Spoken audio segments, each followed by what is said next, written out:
Good evening, everyone, and thank you for joining us for our first Listen to the Experts, a OneHighlands community Zoom meeting where we will discuss, give background and context to our entire community as the dissolution of the Village of Highland Falls government is considered.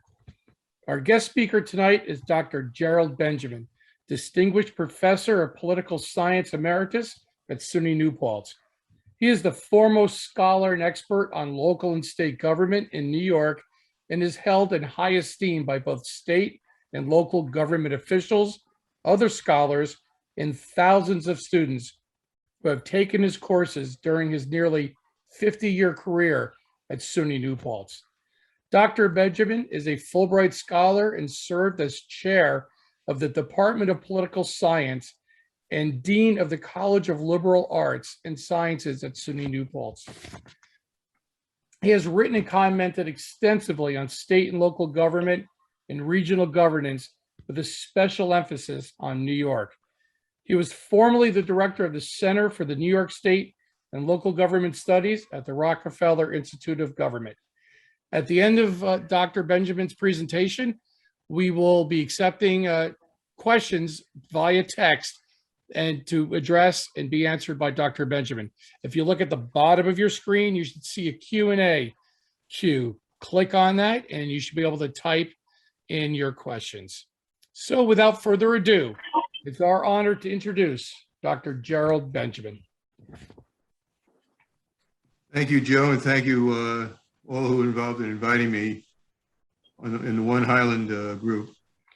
I'm pleased to be here to talk to you today about dissolution as an option for Highland Falls in the context of a broad understanding of local government in New York, how villages fit in, what the strengths and weaknesses of the current arrangements are in your communities, and really what turns out to be one of the most important decisions that can be made by citizens. Their local government is the government that interacts with them every day and delivers their essential services. So I'm very happy to have this opportunity to share some of what I've learned in studying this and experienced over the years with you.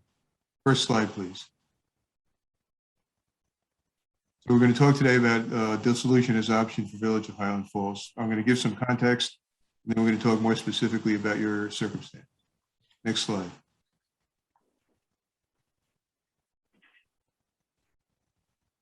New York has four classes of general purpose local governments. These are governments that deliver more than three services: counties, cities, towns, and villages. Counties, cities, and towns are created by the state, and villages are unique in that they're created and may be dissolved entirely at the local level. Next slide. So villages are optional governments. They are, as we can see from the next slide, originally conceived at local initiative. And by originally, I mean going back to the 18th century and late 18th century and thereafter, created local initiative to deliver needed services for places with significant population concentration, not authorized by law for delivery by existing towns and rural areas. So New York State set up, by a long process, set up counties and additionally set up towns within counties and cities within counties. Cities and towns, cities and towns cover all the territory of New York. Counties cover all the territory within which the cities and towns exist. But villages are selectively located at local request to deliver services that the law didn't allow towns to do. Next slide. So Buttermilk Falls was the antecedent, we would call it today a hamlet community that became Highland Falls. This is a picture from a postcard of Buttermilk Falls in 1846. Next slide, please. The villages were created at first by charters. So what that means is that local people went to the state legislature and said, we need to do some things we can't do under the town law. We need to have fire protection. We need to have sanitary systems. We need to have control of animals in the streets. We need to have a more advanced and developed street lighting system, or we need to have public safety. And the legislature would create a village if they wanted to respond positively. took a lot of time and effort. The legislature was only meeting a couple of months a year. A lot of its time was taken up with local concerns. Additionally, there was a good deal of corruption because one member would want a village. All the other members didn't care if that member got one. So they'd have to provide, it turned out they needed to provide inducements or make trade-offs in order to get villages created. So there were the state created minimum standards, established a general law for the creation of villages. Highland Falls was created under general law, and then the state constitution banned charters for villages. Why is all this important? Because we're dealing with not a government that is universal, but a form of government that was selected by local people to deliver local needs in New York. It was the mechanism for meeting local needs that when population settlements got concentrated. Next slide, please. So the village of Highland Falls was created in 1906 by a relatively small turnout. Interestingly, women were allowed, these are curiosities, but historically important. Women were allowed to vote in this election, which wasn't constitutionally authorized until the 20th century in New York. And dissolution was considered almost immediately after the creation of the bill. And it was a relatively small space with a relatively modest population, which is not dissimilar from the population today. So the village has not grown extraordinarily over time. Next slide.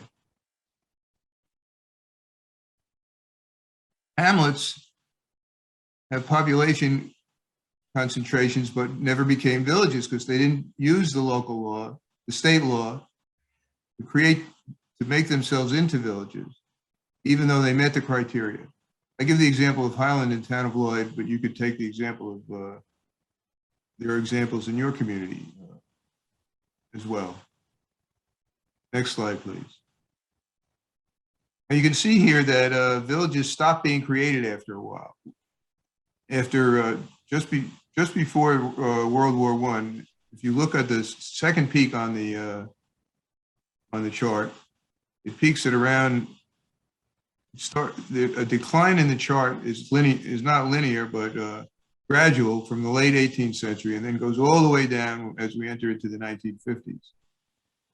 Generally speaking, even though you could keep creating villages, you didn't, and the reason that happened was that the state legislature said creating villages is not an optimal solution for delivering services. The best way to deliver services in an era of growth and change is by empowering towns. So we don't have to create another general purpose government. We can get towns, empower towns to do it. So the philosophy of New York changed about how to deal with population concentrations in rural areas, and villages became less favored as an option. They weren't, however, the law to stop creating villages never was repealed, nor was the law for dissolving villages repealed. The law stayed on the books with slight changes. Next slide, please.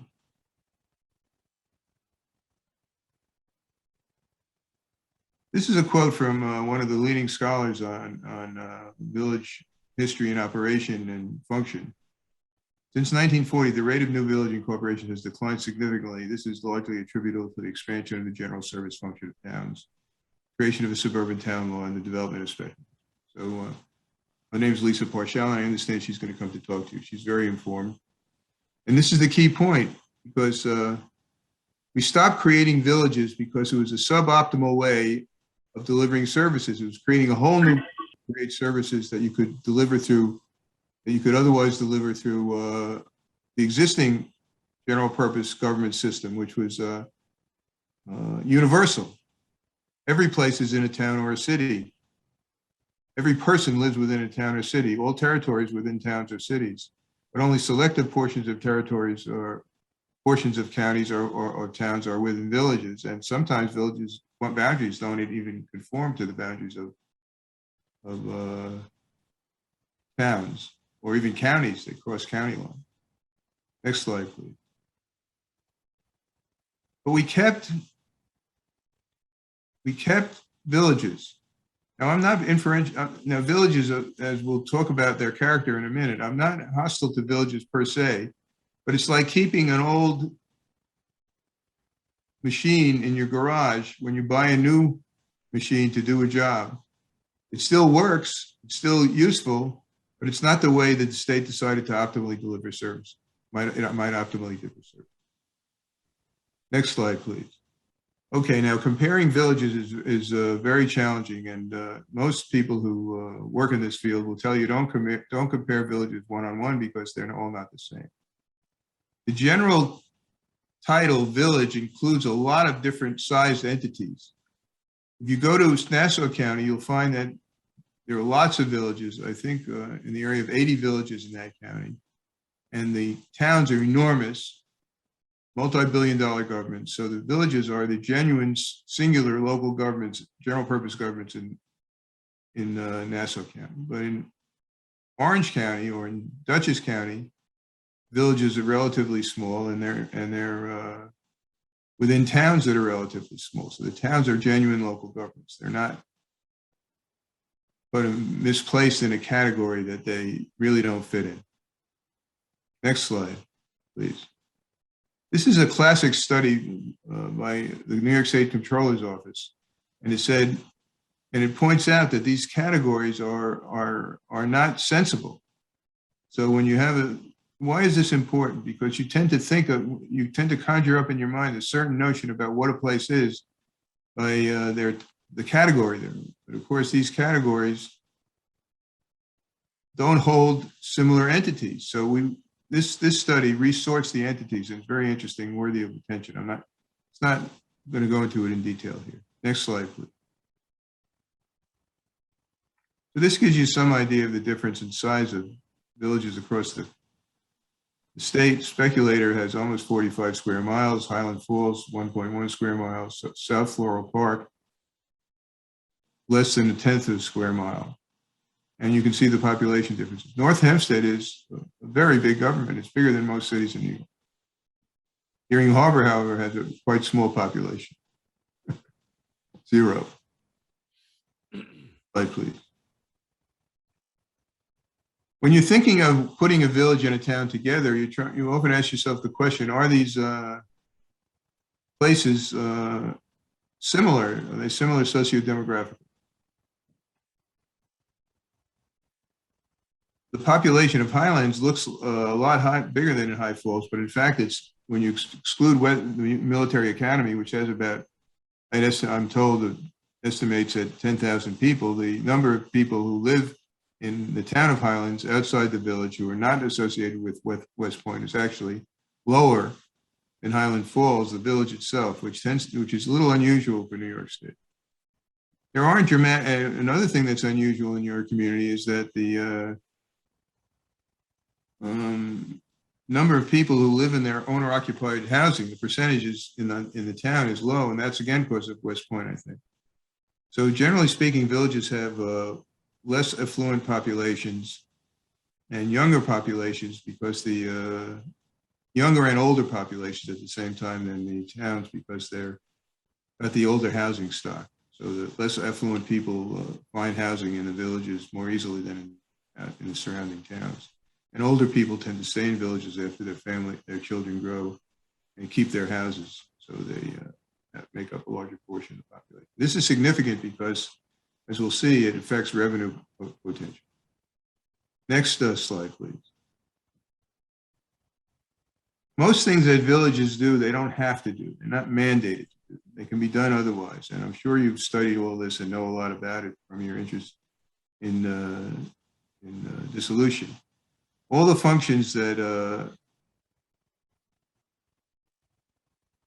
were initial, I call initial, were things that villages were initially authorized to do by general law or revisions of general law in the late 19th century.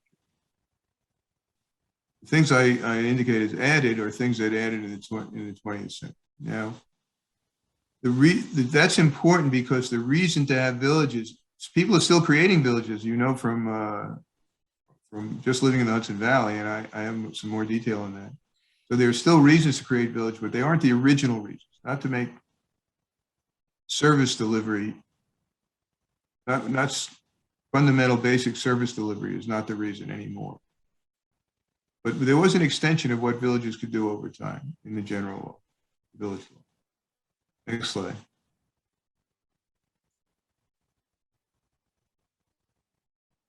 I looked at the revenue mix of Highland Falls and I didn't find it to be exceptional.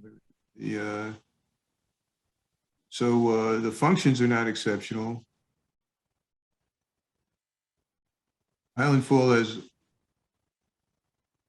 functions in most villages. The principal function is road maintenance, road construction and maintenance, street maintenance, and police. And the functions that Highland Falls does are not unique or extraordinary. On the revenue side, I didn't find a unique pattern either. I didn't go into the detail. You're going to have a major study on this, and I just wanted to look at the patterns. But if you're looking at the impact of dissolution, you would say, how would dissolution affect the non-property tax revenue stream? Because a lot of the cost concerns in local government in New York are driven by what must be raised from the property tax, real estate, tax on houses, and tax on land and improvements on land. So will the county sales tax sharing formula be have a different outcome for the village than currently? When you add, for example, do the county give aid to both jurisdictions? If it gives aid to one jurisdiction, would the net amount be lower? What would happen to grant eligibility? In my own home village of New Paltz, we have a very high level of people living at very low incomes because there are large numbers of young people and students living in housing in the village. This actually elevates the grant eligibility of the community, and a dissolution would have an impact on that eligibility for some federal money. Next slide, please. What about Highland Falls expenditure? I mentioned this earlier. These are the primary areas of expenditure. The bottom water and sewer, of course, is a fee-based service. Fire has volunteer personnel, but lots of significant costs for equipment and training and so on. Will dissolution actually reduce spending or slow spending growth? Or will all functions be maintained? Will there new models for service delivery? There's a lot of dispute in the research on whether money's actually saved in net terms. I actually had some other slides that are not in this presentation, but I urged communities to think about this not in 1 year terms, but in multi-year terms. I asked them to think about when private sector examples. When the slides up.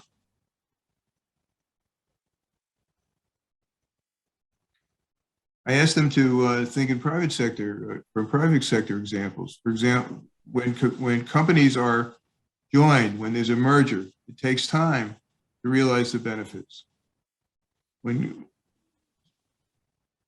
a startup in the private sector is begun, it usually takes 3 or 4 years for that startup to produce profit.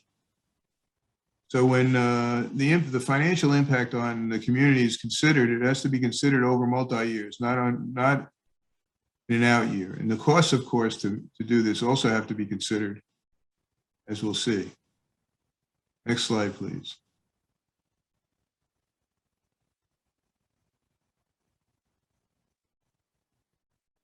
Now, dissolution is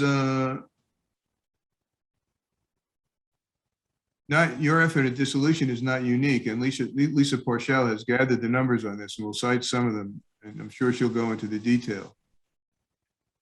As some communities lose population, they find it difficult to find leadership for villages, people who want to run for office. They raise questions about the need and utility of multiple governments and layering of governments, which is a very big characteristic of New York local government. Dissolution efforts have been accelerating in recent years. Next slide, please.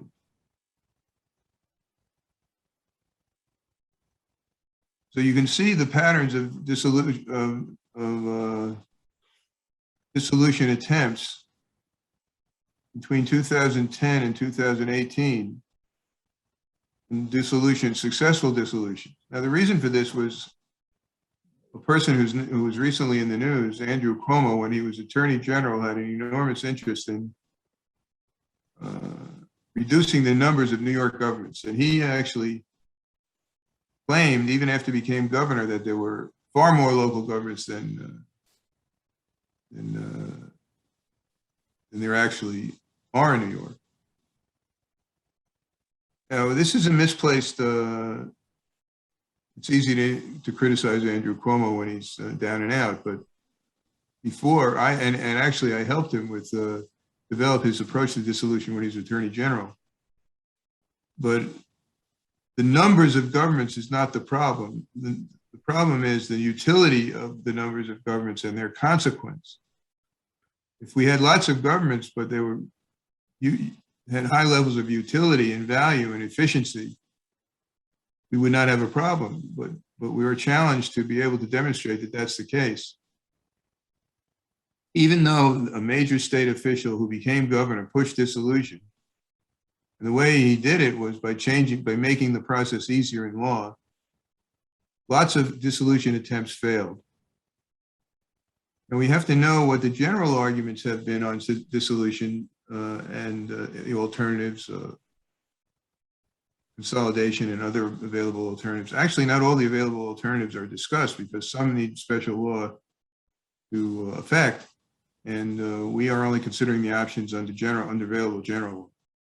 We need to think about what the arguments have been and what the facts have been to give consideration to why some succeed and some fail, and why persistent interest. Next slide.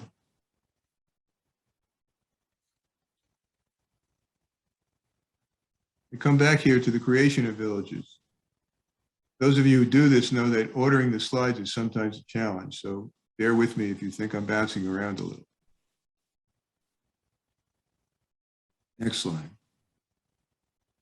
Why do we have villages? Well, why would we persist in having villages if as I say, they are layered, they're not general, we can do it other ways.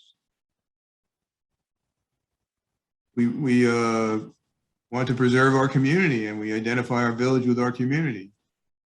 I say good, bad, and ugly because some motivations are, according to my value system, quite positive, and other motivations are less positive. Containing social change. Some villages have been created, and you see the list: Pomona, Wesley Hills, Chestnut Ridge, Montebello, Airmont, South Blooming Grove, Woodbury. Some villages were created to contain the growth of the Hasidic community, which was growing very fast, so as to preserve the population in places, political and social control. Some villages are created to preempt the takeover of some territory of another village movement, and Porchel talks a lot about that. Some are created to capture tax base to reduce taxes. A lot of this has to do with land use control, who controls the decisions about what people can build, where they can build it, and what can't be done in a community. Once a village is created, it takes land use control in the territory within. That is a major motivation for creating a village. But none of this has to do with delivery of services. So if you go back to the slide and think about whether there's big demographic differences between the town and the village, if there's not, if they really are one community, as the organization name indicates, the motivations for maintaining or creating a village diminish. Not that they're all positive motivations, but they diminish. There are, of course, political motivations as well, gaining control of the community for advancing a political or social agenda. Next slide, please. Here I talk about the politics.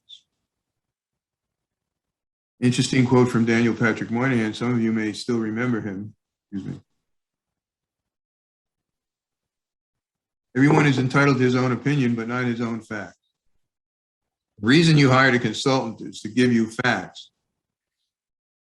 And the facts have to do with current and expected consequences of the creation of villages. The failure of dissolution efforts often turns on a failure of establishing what lawyers would call stipulation, failure to agree on the facts, because the fight comes to be on the facts, and in a context of uncertainty, people do not choose change; they choose the status quo. Two major things in debates over village dissolution that stop the process are inability to agree about the current or future current facts, and the second is the failure to agree on potential consequences of the action. Predictive quality of the research.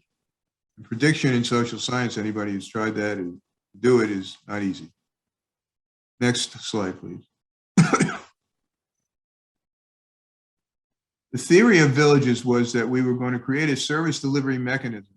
It was going to be nonpartisan. Elections were going to be at large. Elections were not going to be when other elections are. And you know, all this is still true for most villages. Most elections are nonpartisan, although there's a partisan option. Most elections are at large. That means the community elects all the members of the board, not within single member districts or multiple member districts. And election timing is not on general election day. So they were supposed to be off to the side, service delivery mechanism. In contemporary experience, the politics has a lot to do with defining personalities.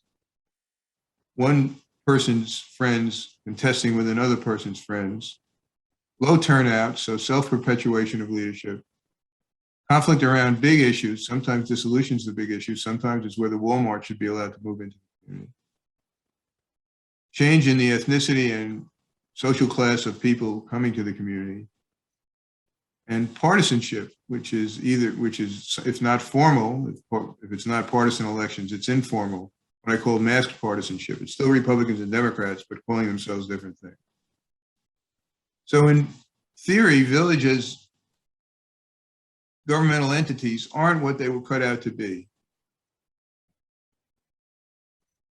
This is kind of important because one of the big points that's missed in these debates, in my opinion, is the simplicity of government is valuable in holding government accountable and in assuring democracy.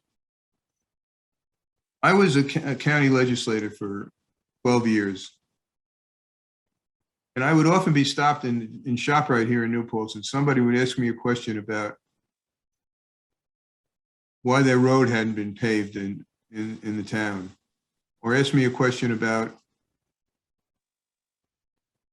a proposed construction project. They weren't clear about who did what. The complexity of American local government in New York defeats democracy by keeping citizens confused and uninformed. They give up. It takes a very high level of interest and attention to understand what's going on. And most people only try to understand what's going on when they have a particular need to know. They don't engage generally as citizens because of complexity. Another thing about complexity is that we don't properly calculate the costs. I think I talk about this later on in the presentation. Here in New Paltz, towns and village boards have common meeting nights where they meet together. They have to hash out policies for collaborative purposes. That's a cost. Their time is a cost. Since they're volunteers or paid at very low rates, the cost is not calculated because the more meetings, going to more meetings doesn't incur more cash outlay. But it certainly affects the incentive to participate and the incentive to engage. So non-monetary costs are a big deal in determining the overall cost of town and village government. Next slide, please. So here's the issues, here's the arguments that come up in dissolution debates. First point, on the dissolution side, the cost of government, usually the property taxes, and what appears to be an obvious reduction in cost by eliminating the village and turning to the town for services. is something I call logic, and it's in quotation marks because it's not necessarily the only logic. But I can't tell you how many business people have come up to talk to me at meetings across the Hudson Valley in the last several decades and say, you know, if this bank on Main Street merged with that other bank on Main Street, they wouldn't keep both offices open on Main Street. They'd have one office and they'd administer their bank through one office. Why do we have two? It doesn't make sense. So that's a dissolution argument. One community I mentioned, accountability and simplicity I mentioned. Equity, the argument is that creating one government will keep people, it will ultimately result in people being more fairly treated in service delivery and in return for their taxes. And of course, the state pressure and incentives. Now, one of the big things that happened in the 20th century is we adopted a home rule provision of our Constitution. This leaves the matter mostly to the locality. Although state could intervene with directives, it doesn't do so. So state pressure and incentives occurs, but not directives, as that's limited by the home rule provision of the Constitution. The anti-dissolution argument, land use, community control, community character, control of land use, greater responsiveness from government, often asserted but not proved, protecting my investment. Hear that a lot. People buy their house within a current government system, and they're fearful that if the government system changes, there'll be consequences of the value of their house. Of course, impact on employees of dissolution is a major concern for those employees and for others in the community, as once a government doesn't exist, it doesn't have employees, and the question is, will the government that is left, the town, employ those people, and under what conditions, since labor contracts are involved? Uncertainty arises from the process that was changed in, I think it was 2009, that allows the vote on dissolution before a plan is presented.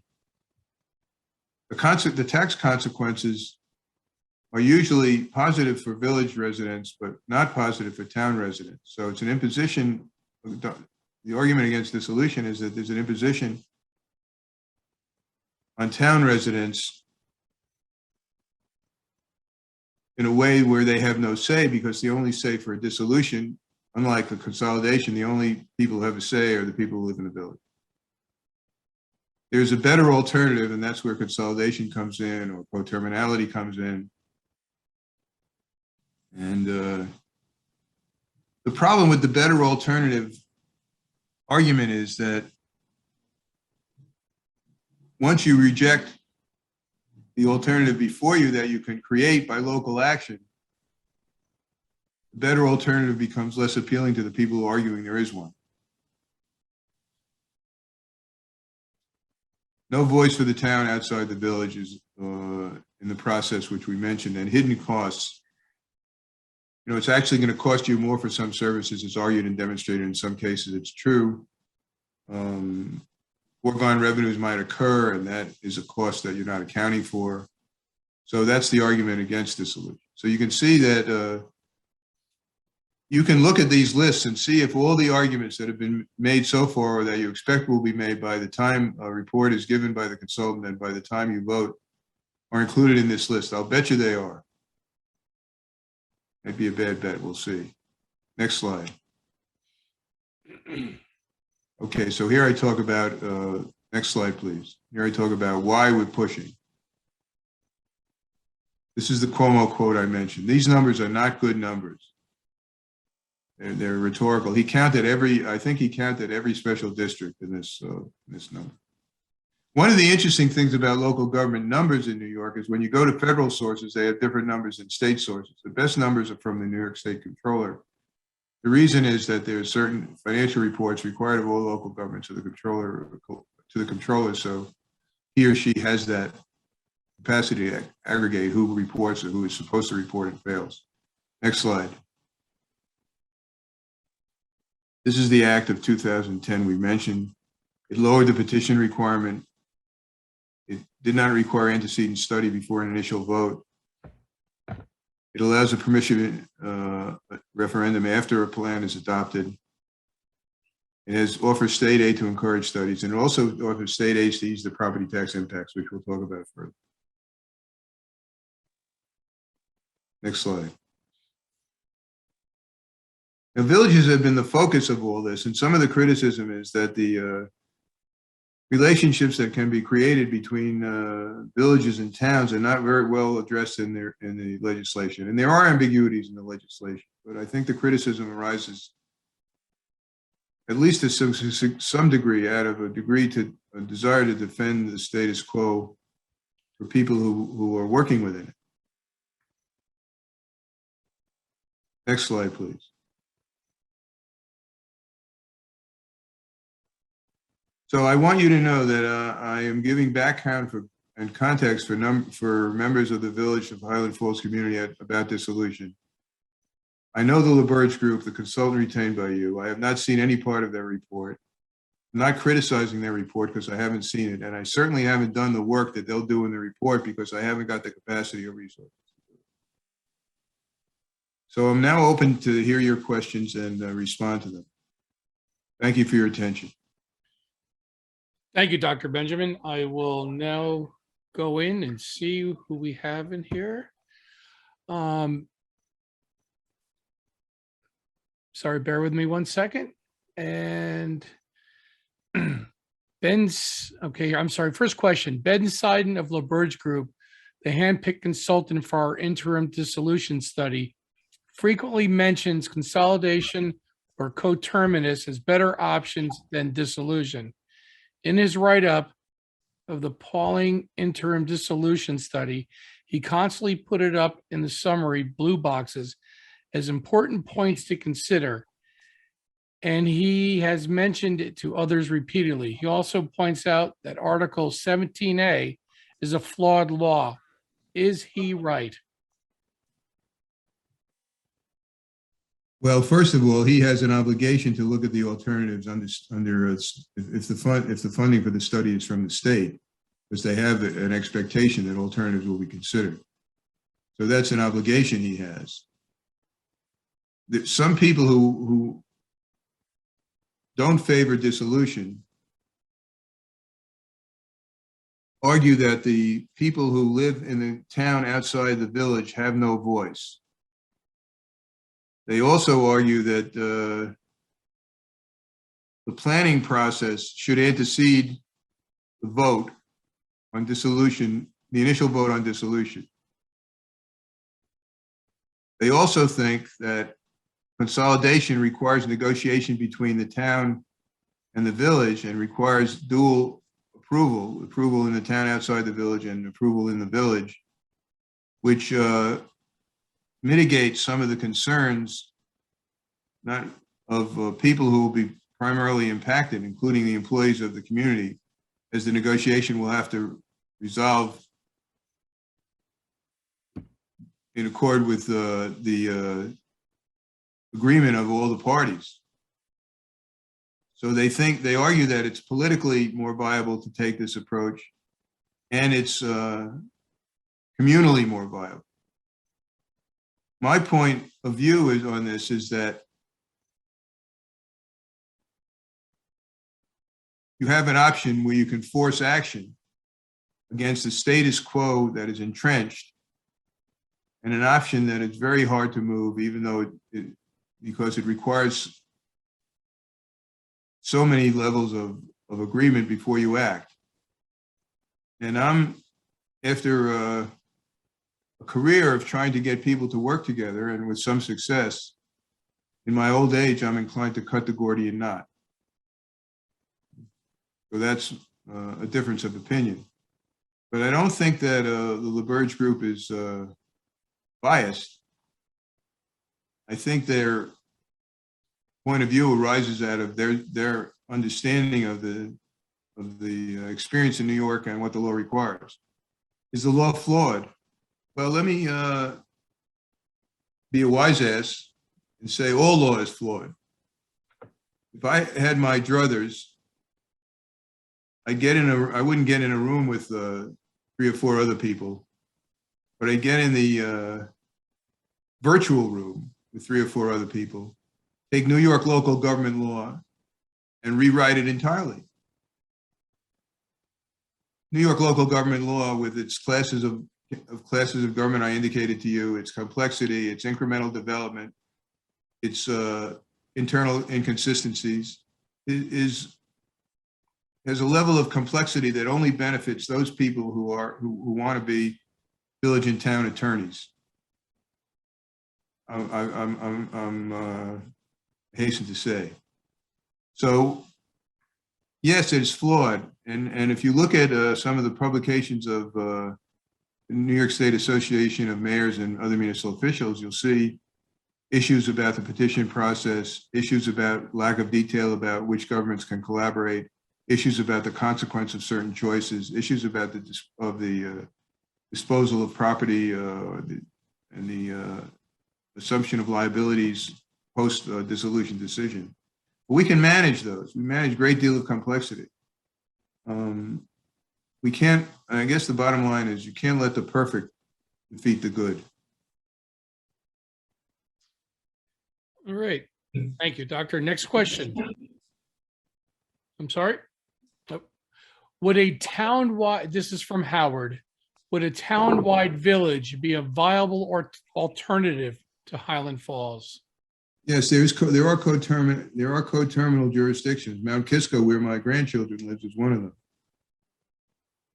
They're curious about why I go over to the town hall instead of hanging around and playing.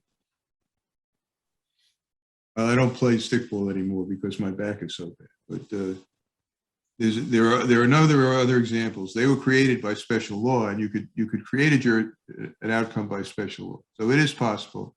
They would have to determine whether to operate as a town or a village, because they'd be operating on. Even though I say that villages can do all, towns can do all that villages do, and at the detailed level, there might be some constraints or differences. But you'd have to decide every year or periodically whether you're going to operate as a village or a town. But it's certainly possible, and their models exist. All right, next question is from an anonymous typer. What are the details of getting a fire district? They don't cost much for the village, but they are afraid of losing their benefits if we dissolve. I would have to look that up. We actually had, I always hesitate to give New Paltz as an example because of the point I made about no two places being perfectly the same. And because I live there, people say, well, you know, he's just picking that example because he lives there. And in fact, I know more about New Paltz because I live there. We just had several meetings in our community about the volunteer fire department is a department of the village government, as is the case across the state. And they wanted to be have the autonomy of being a special district, essentially. And it is doable. It is a doable proposition. I would have to go back to study it, look it up to give you the detail. And I'm happy to do that. I'll do that and talk to the committee that invited me about it. Thank you. Question I've gotten from people early on is, if we dissolve, how hard or easy would it be for another group of people to come in and reestablish a village? They could meet if they can meet the legal requirements, they could make the attempt. It doesn't preclude. One of the reasons people organize villages is to preclude other people from organizing villages in the same territory or in part of the territory. So they wouldn't be precluded from coming in. A group of people that met the territorial and population requirements of the law, which are not demanding, could create a village. This raises an important point that always concerned me. If it's state policy to have fewer governments, why isn't it state policy to make it harder to create new ones? You know, and that's part of the law that remember I said I didn't have high regard for local government law in New York, and that's part of the reason. All right, thank you. Kathy asks, does the fact that the village has almost double the number of taxable properties affect the statements that usually the town taxes don't go up? Excuse me while I hang this up. Now, that's going to be the high price of doing this job because I just hung up on my wife. Well, we'll wait for one of your pets to run into the shot next. That seems to be a popular. Restate the question, please. Sure. Does the fact that the village has almost double the number of taxable properties affect the statements that usually the town taxes will go up? When you, Your wife won't give up. it doesn't work to hang up on your wife. Never. Not that I would know. If you dissolve the village taxes are likely to go down and town taxes are likely to go up. Because the town currently separately levies taxes on the village residents and the town at a different rate than the town residents, but essentially the equalization effect of having one tax base where everybody has to be taxed, except if it makes special arrangements at the same rate, would shift the tax burden to the town members. Now, New York State has promised subsidies if dissolution occurs and one government results that are continuing up to $1 million by formula. And that money is supposed to be used to mitigate tax increase, property tax impact. But conceptually, a third-party payment, if you will, a payment by the New York State government on state aid for localities could mitigate the negative impacts of town tax increases, which would. The genuine problem with that is that the state has committed itself to do this over time. There are lots of examples where the state over time does not sustain commitments like that. So in the first instance, there would be a negative tax impact, a likely negative tax impact for town residents outside the village. Over time, the rate of everybody's tax increases would probably go down. The rate of change would go down. Now, again, though, that takes into account, I know in most scenarios, the village is the smaller population in the village town scenario, where in our case, we're twice the size of our town, meaning we do have more taxable, there's more money there, taxable money there. Will that, you think that balance, that the village is larger than the town, will help mitigate town taxes not going up in our scenario? Well, that's you need to ask your consultant that on the specifics of the situation. As I said, we have to regard each place as unique. But I think that the pattern is quite common. So I don't know. I can't think of exceptional cases. So maybe we'll be that exceptional case. No, I can try to find them. I know it's not a happy answer for people who support dissolution, but it's a challenge, and it's also the degree of increase that you have to consider. And remember, the net consequence over time is the question, not the immediate consequence. Although it's hard, you don't pay your taxes. You pay your taxes every year. You don't skip any years while you're doing change. Okay. Howard asks, Highland Falls and the town of Highlands have a history of working together with shared services. How far can that go without dissolution and consolidation? Well, first of all, the premise has to be examined. Highland Falls is famous for its attempts to combine police services and failure to do so. And I inquired of some of the people who worked with Highland Falls on that issue, and they found it frustrating the politics frustrated collaboration. Now, having said that, I don't mean to be offensive to anybody, but you know that's what I discovered from informal inquiry. Now, intergovernmental collaboration is, of course, a good approach and important and a way to keep costs down. And I wrote a whole book on it, which I won't ask you to read. I might ask you to read, but I know you wouldn't, so I won't ask you to read it because that way we both can be happy. So This was your chance to hold up the book, Dr. Benjamin. Look, remember, it's not just a financial matter. What I tried to emphasize, it's not just a financial matter. It's a governance matter. You're one community, you have one government, and that government responds to the community. If you were starting from scratch, would you create two governments? If you lived in Highland, New York, or Fort Montgomery, which is the place name that escaped me, and you went to downtown Fort Montgomery and said, gee, wouldn't you guys like to have a village? What would they say? Would they say, great idea? We're living with the consequence of decisions made in the 19th century. And we figured out in the 20th century that we didn't have to do it that way. We could do it another way. And so we kept in the places that did it in the 19th and early 20th century, we left it alone, and other places did it another way.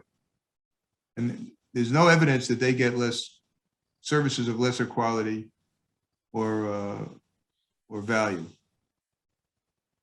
Okay, our next question is, what's wrong with the super village and why can't we be that? Tell me what a super village is. I turn to your expertise, sir. I'm not asking you in particular, Joe. I'm asking. I know. I'm asking it rhetorically. I understand. Super village. I know who Superman is.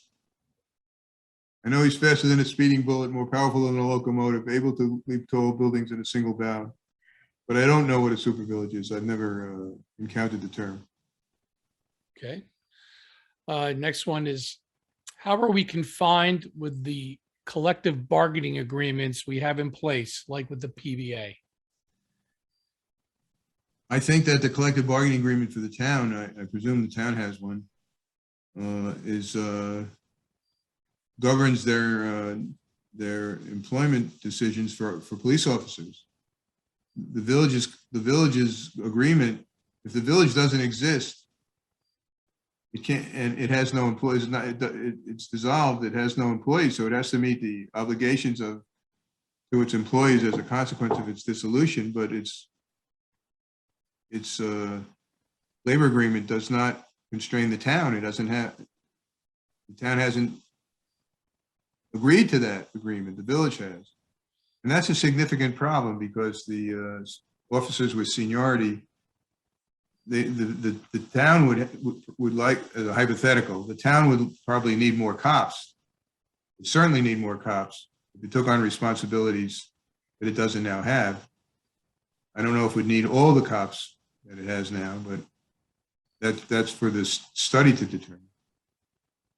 But it could not retain those cops in ways that mitigated the commitments that the town has to its own police officers.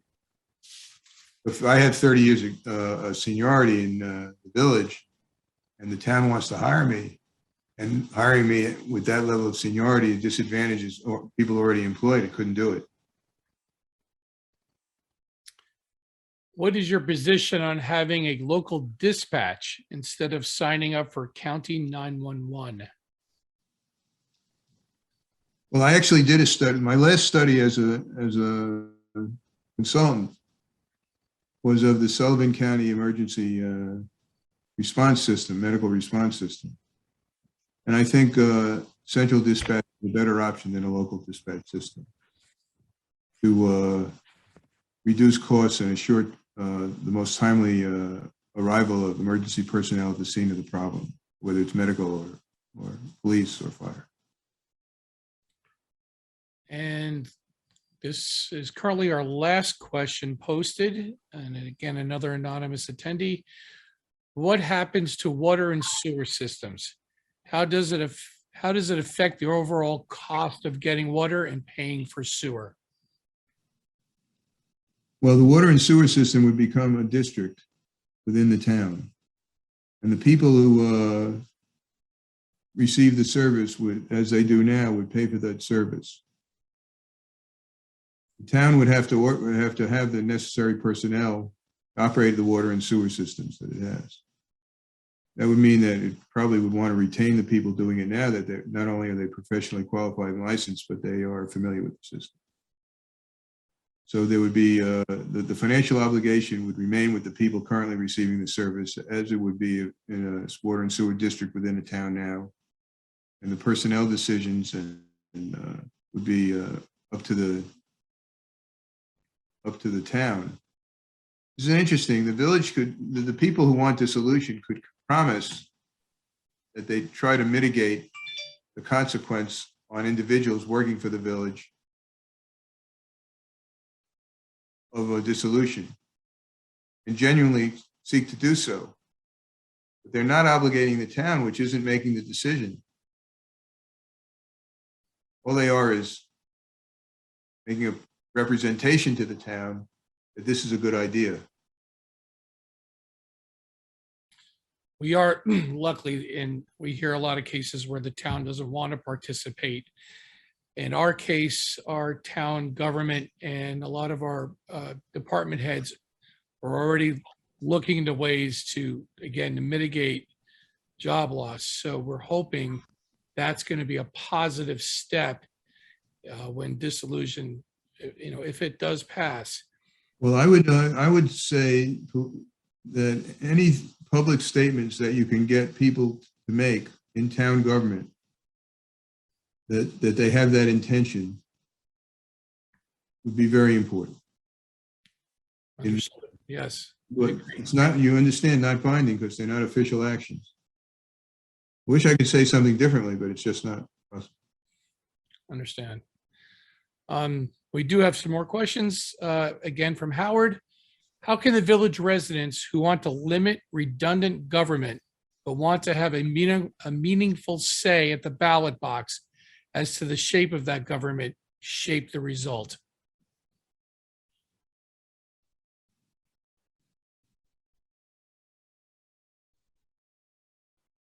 I'm thinking hard because I don't want to give the usual. My vocabulary is leaving me, and the words that are rising aren't ones I would prefer to use. This is a very small community. When I wanted to get involved in my community, I just showed up. I just showed up. And I would join with others who want to take the direction you want to take. This is genuine. And get on the committees that there should be a series of committees in a process advocating change or implementing change. And if you care about fire services, get on the fire service committee. If you care about financial management, get on the general government operations committee. And be in the room. When I decided to get elected, which was unusual for a college professor back in the 70s, I showed up and was in the room, and somehow I got elected. A lot of times people think that now I'm going to lecture you. A lot of times people think that they're not going to be welcome when they join with others because they haven't lived there a long time, or they don't know them socially, or they're not a member of the same church, or they don't bowl on Tuesday night, or whatever it is. And in fact, the people who are engaged in these processes are desperate for assistance. Desperate might be the wrong word, but are welcoming of assistance. I found that, now I'm going to be a little personal. I found that New Paltz is not Brooklyn, where I grew up, where everybody in the neighborhood was Jewish. So I showed up, and I wasn't in the same parish council as some of the other people, and I was embraced. I was included. And that was a great testimonial to the nature of the community, and also a great experience for me. So that's a little bit of a lecture. I mean, one of the problems about the society now, of course, everybody's noticed, is that everybody's at each other. Create the opportunities for collaboration and engage. A quick shout out to Cassidy, who asked if this is being recorded, and yes, it is, and it will be posted on OneHighlands.com. Cassidy, thank you, and please encourage you and anybody to watch this. We do have another question from an anonymous attendee. How does the village get compensated for the investments they've already made to the water and sewer systems? The investments are likely the obligation of the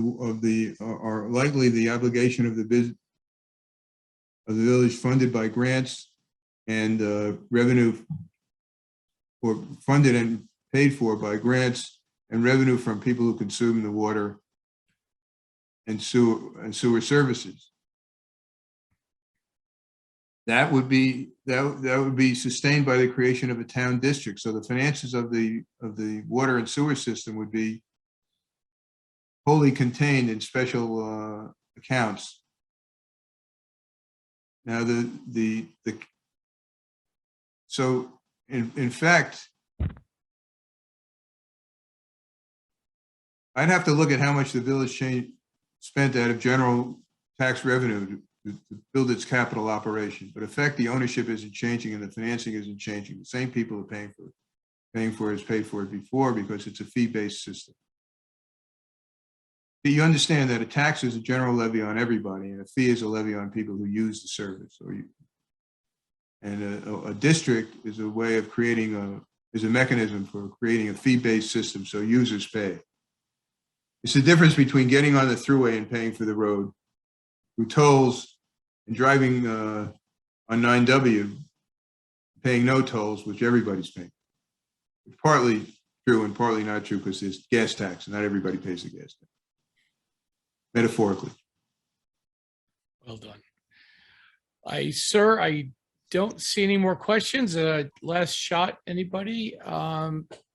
It looks like we're done with questions. Any closing remarks you'd like to say, Dr. Benjamin, or final thoughts? Well, caring about how you're governed in a democracy is fundamental. I told one of the members of this group who invited me the other day that this could get to be a pretty passionate debate. And you know what? That's great. It's great. I think that if you care about this and care about something like this and engage with it, you're doing what democracy requires. And forgive me, but I am 51 years a teacher of political science. I would go into the classrooms and talk to kids and sometimes adults about American government and kind of the miracle of democracy, the miracle of democracy. And democracy is in danger. Somehow our citizens have lost their commitment to it. So when we see people debating something like this, which is so grassroots, so fundamental to our culture, so fundamental to our values, caring about it, deciding about it, engaging with it, it gives me some personal satisfaction because it's about democracy working. So thank you for doing that, all of you, on whatever your view is. Thank you. All right. Thank you very much, Dr. Benjamin. We can't say enough how much we appreciate your time tonight. And I want to thank to everybody that watched tonight for your questions and taking the time. And again, if you missed anything, this video will be posted at OneHighlands.com. So with that, that concludes our first Listen to the Experts One Highlands Community Zoom meeting. Our next Zoom event will be Wednesday, October 6th with Dr. Lisa K. Marshall. She's a professor of political science at Damon College and a policy fellow at the Nelson A. Rockefeller Institute of Government in Albany. She will address dissolution pros and cons, fears, misconceptions, and common questions with which residents often struggle. We hope you will join us, and please encourage anybody in the community that you know to also join in and spread the word to watch. In the meantime, again, we can stay informed on OneHighlands.com, and that's OneHighlands.com. Well, that's it. I want to say thank you for your time. I'm Joe DeWitt. Have a good night. Thank you. Good night.